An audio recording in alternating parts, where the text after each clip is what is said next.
আমরা জেনে নেব এপ্রিল মাসের 11 এপ্রিল থেকে 20 এপ্রিল সমস্ত রাশির জাতক জাতিকাদের কেমন যাবে। আমরা প্রথমেই জেনে নেব মেষ রাশির জাতক জাতিকাদের কেমন যাবে। এই সপ্তাহে আপনাদের কাজের চাপ বাড়তে পারে, কিন্তু ধৈর্য ধরলে আপনাদের সাফল্য আসবে। বৃষ রাশির জাতক জাতিকাদের জেনে নেব কেমন যাবে। কেরিয়ারের সামনে নতুন কিছু সুযোগ রয়েছে, তবে পরিশ্রম করুন, সাফল্য পাবেন। মিথুন রাশির জাতক জাতিকাদের কেমন যাবে। এই সপ্তাহে কাজের ক্ষেত্রে আপনাদের চ্যালেঞ্জ আসতে পারে, তবে নতুন কিছু ভাবার আগে কিন্তু একটু ভেবে নিতে পারেন। কর্কট রাশির জাতক জাতিকাদের যেতে চলেছে পারিবারিক জীবনে সুখ আসবে, পুরনো সমস্যার সমাধান হতে পারে। সিংহ রাশির জাতক জাতিকাদের কেমন যাবে।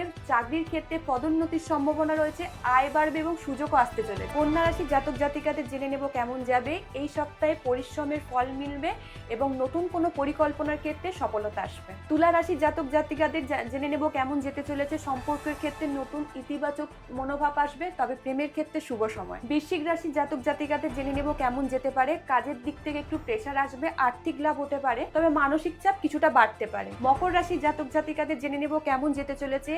এই সপ্তাহে আপনার অর্থনৈতিক দিক শুভ, তবে পরিবারের সাথে আপনার ভালো সময় কাটবে এবং কোনো কিছু বিনিয়োগের জন্য যদি আপনি ভেবে থাকেন তো সেটা শুভ দিক আছে। কুম্ভ রাশির জাতক জাতিকাদের জেনে নেব কেমন যাবে। কেরিয়ারের ক্ষেত্রে সাফল্য আসতে পারে এবং নতুন কোনো দায়িত্ব পেতে পারেন, তার সাথে সাথে স্বাস্থ্য সচেতনতার দিকে একটু লক্ষ্য রাখবেন। মীন রাশির জাতক জাতিকাদের আমরা জেনে নেব কেমন যেতে চলেছি। এই মাসে আত্মবিশ্বাস বাড়বে, তবে নতুন কিছু শুরু করার আগে পরিকল্পনা নিয়েই করুন, তবে কিছু করার আগে ভেবে করবেন। ততক্ষণ সবাই ভালো থাকুন, সুস্থ থাকুন এবং নেক্সট উইকের রাশিফল জানতে আমাদের ভিডিওটি ফলো করুন এবং তারা মা জেমস অ্যান্ড অ্যাস্ট্রোলজির সমস্ত পেজ ফলো করবেন।